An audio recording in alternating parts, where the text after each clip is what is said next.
Le président français Emmanuel Macron a exprimé aujourd'hui, à l'issue de sa rencontre avec Ange Rasuel, l'intérêt de la France pour les minerais stratégiques, notamment pour les terres rares de Madagascar. Par ailleurs, le dossier des îles Éparses sera étudié le 30 juin prochain au cours d'une commission mixte à Paris, où il sera plutôt question de perspectives communes de développement.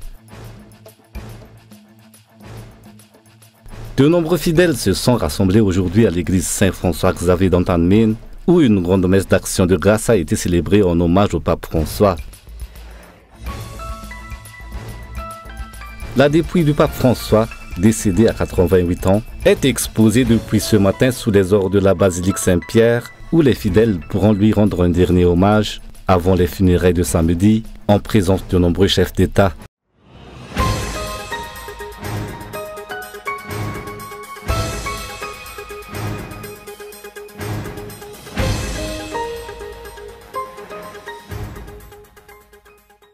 La visite d'État du président français Emmanuel Macron à Madagascar ce jour a été marquée par la signature de 6 accords, par une rencontre avec les jeunes talents et par une rencontre avec le groupement des entreprises de Madagascar et le MEDEF international.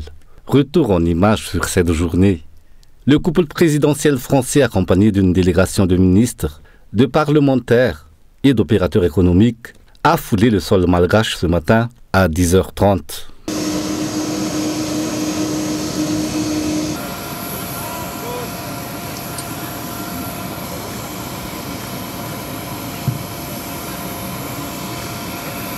Il a été accueilli par le Premier ministre Christian Tsaï et l'ambassadeur de France à Madagascar, Arnaud Guillot, ainsi que par le ministre de l'Aménagement du Territoire et de la Décentralisation Nandjian Sitowen. Direction ensuite le palais présidentiel d'Yavlou, où le président français et sa délégation ont été accueillis par Ange Rasuel, avec tout le dispositif protocolaire qui entoure une visite d'État, dont 21 coups de canon, revues de troupes et hymnes nationaux.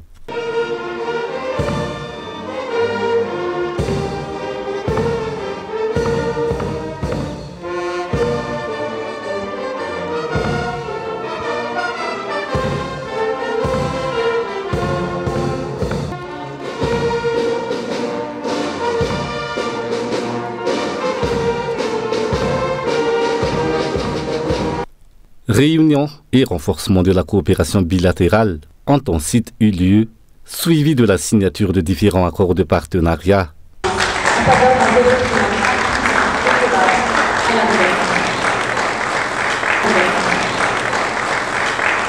La délégation française s'est ensuite rendue au palais d'Ondafervarat pour écouter la voix des jeunes talents venus des 4 coins du pays.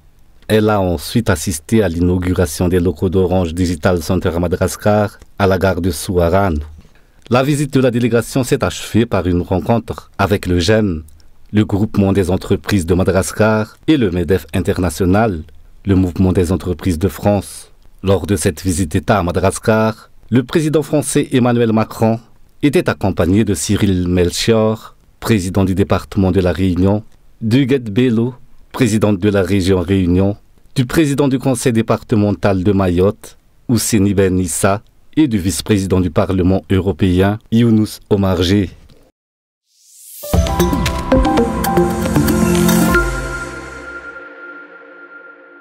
Les minerais stratégiques de Madagascar, notamment les terres rares, intéressent la France. Le président français Emmanuel Macron a expressément souligné l'intérêt stratégique de la France pour les terres rares malgaches et les minerais critiques du pays. Plusieurs protocoles d'accord ont été signés aujourd'hui entre la France et Madagascar durant la visite d'État du président Emmanuel Macron. Parmi eux figure la signature de l'accord d'implication de la société française EDF concernant le projet hydroélectrique de Vouloubé. Plusieurs accords ont été en effet signés aujourd'hui pour favoriser l'accès à l'énergie et à l'eau à travers des projets structurants de grande envergure qui correspondent aussi aux besoins croissants du pays. Et je pense notamment au barrage hydroélectrique Vouloubé avec l'implication d'EDF. Lors de notre entretien avec Monsieur le Président, nous avons évoqué aussi des pistes nouvelles de partenariat et nous souhaitons en effet consolider une relation stratégique autour des axes que nous avons demandé à nos ministres et à nos services de travailler. L'énergie avec le projet hydroélectrique, mais également les projets d'éolien et de solaire.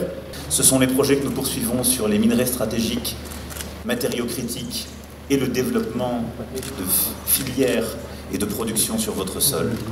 Et ce sont aussi plusieurs autres projets d'infrastructures civiles que nous avons pu évoquer. Vous le voyez, l'ambition est grande qui, sur la base des accords déjà historiques que nous avons signés aujourd'hui, nous permettra d'aller plus loin encore. Sur le sujet des îles Éparses, nous avons décidé de tenir une réunion de la commission mixte franco-malgache pour ouvrir des perspectives communes de développement et de coopération le 30 juin prochain à Paris.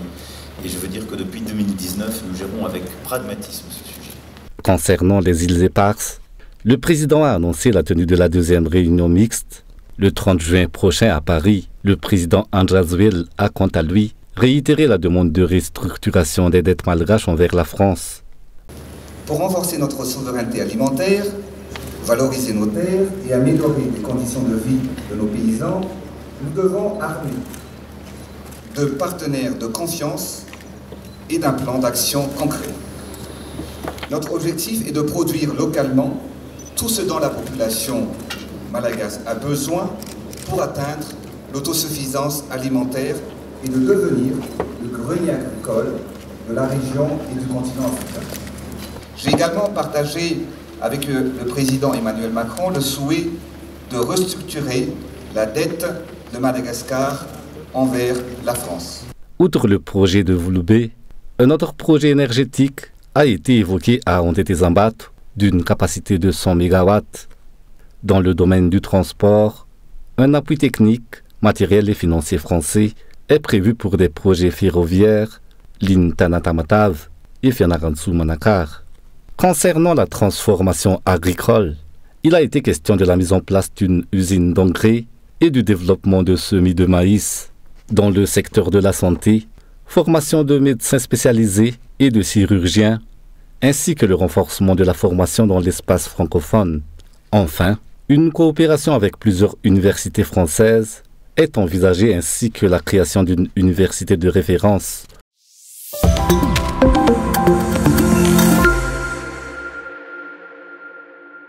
Malgré le jour férié, les travailleurs indépendants ont poursuivi leurs activités aujourd'hui, tandis que la plupart des bureaux et lieux de travail étaient fermés à Antananarivo. Le tumulte habituel des petits commerçants ne s'est pas tu, notamment à Nalakil et ses environs, où les vendeurs ont continué à exercer.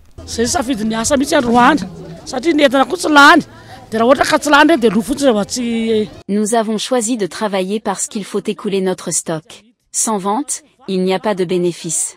Le passage d'un président français ne change rien à notre quotidien. Si on ne vend pas, on ne mange pas. Alors que beaucoup profitaient du congé décrété à l'occasion du passage du président français, ces commerçants, eux, peinent à écouler leurs produits en raison d'une faible affluence. Pour eux, ce jour férié souligne une réalité. Les plus vulnérables ne peuvent se permettre de s'arrêter. Une situation qui met en lumière la précarité du travail informel et appelle à une réponse concrète des autorités pour mieux protéger ces travailleurs.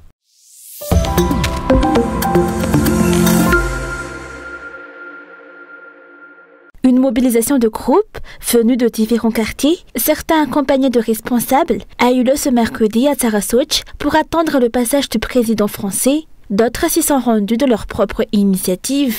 La majorité des personnes présentes brandissaient des drapeaux malgaches et français. Interrogés sur place, certains ont exprimé leur espoir de recevoir une aide concrète de la part du président français, tandis que d'autres attendent une déclaration publique concernant la restitution des îles Éparses à l'issue de la rencontre bilatérale. Nous ne sommes pas véhiculés, nous sommes venus à pied. Nous sommes des Malgaches qui avons besoin d'aide, comme tout le monde le sait. D'ailleurs, nous en avons déjà bénéficié par le passé. Un important dispositif de sécurité a été déployé dans la capitale, notamment à Analakil, où l'avenue de l'Indépendance jusqu'à Soram était étroitement surveillée.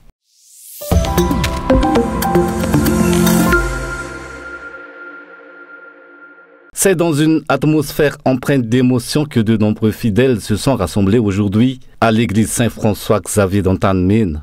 Une grande messe d'action de grâce a été célébrée en hommage au pape François, décédé récemment. La cérémonie a été présidée par son éminence le cardinal Désiré Sarahazan, en présence du nonce apostolique, de la conférence des évêques, ainsi que de nombreux prêtres et religieux de l'Église catholique romaine à Madagascar. Les représentants de l'État, tout comme plusieurs personnalités politiques, ont également tenu à être présents, unis dans la prière. Lors de son homélie, Monseigneur Thomas Grisa, nonce apostolique, a rappelé le lien profond entre le Saint-Père et Madagascar. Selon lui, le pape François n'a jamais oublié Madagascar. À chaque rencontre, il lui demandait comment allait l'Église ici. Il a également précisé que, malgré son état de santé affaibli, le pape avait tenu à nommer un nouvel évêque pour Fenoiri Vatsnanan. Ce fut son dernier acte officiel. La visite du pape François en 2019 reste gravée dans les mémoires. Un moment fort de communion avec le peuple malgache, illustrant son engagement indéfectible envers les plus pauvres, un engagement qu'il n'a cessé de porter tout au long de son pontificat. Il a expliqué ce choix au corps diplomatique accrédité d'être le Saint-Siège en évoquant plusieurs raisons. Lutter contre la pauvreté, soit matérielle, soit spirituelle. Édifier la paix et construire des ponts. Aimer notre terre. Ce sont des points de référence principaux du ministère pétrinien du pape François. Le cardinal Désiré Sarrazin, dans son message tiré des paroles mêmes du pape François, a insisté sur la nécessité d'avoir une attitude de service envers les autres. Nous devons penser aux autres. Si nous nous préoccupons des autres, notre pays avancera. Les représentants du FFKM, de la CEPAL, ainsi que plusieurs membres du gouvernement, ont chacun pris la parole pour exprimer leur solidarité avec l'Église catholique. Le révérend Dr Denis Rakoutzaf, représentant du FFKM, a souligné que le pape François a incarné l'amour chrétien, notamment envers les plus démunis. De son côté, le père Pedro Opeka a lancé un message fort à l'attention des dirigeants politiques.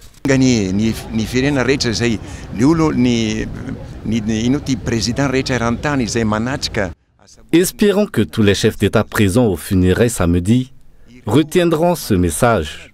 Tous les dirigeants doivent servir leur peuple et combattre la pauvreté. Le cardinal Désiré Sarrazin s'envolera ce soir pour Rome, accompagné de Monseigneur Fabien Rahari Lambounien, président de la conférence épiscopale de Madagascar. Tous deux représenteront l'église malgache lors des funérailles du pape François prévues ce samedi. Ils participeront également au conclave qui désignera le nouveau chef de l'église catholique romaine.